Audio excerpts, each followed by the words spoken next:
La Meuse, toujours à la pointe des records. Souvenez-vous, en 2007, le TGV Est avait atteint quasiment les 575 km/h. Aujourd'hui, un autre record est en passe d'être établi, mais à presque 4 km/h. C'est l'ancêtre du TGV, qui n'est autre qu'une machine à vapeur qui va réaliser cette performance à la fin du mois. Mais en ce moment, c'était l'heure des essais. Jean-Philippe Tranvoise et Frédéric Madier.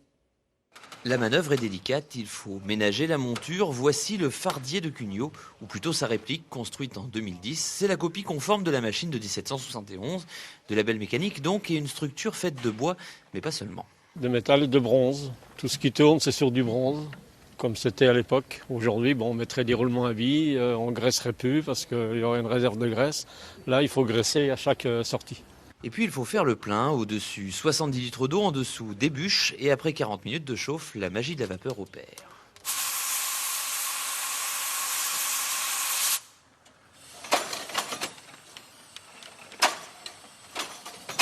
Et c'est parti pour 50 mètres en ligne droite avec un objectif, faire mieux qu'en 1771.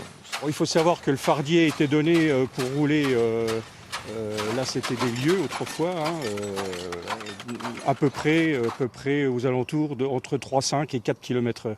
Donc on voudrait montrer que on atteint au moins les 4 km/h. Un peu plus peut-être ? Et un peu plus, ça serait bien.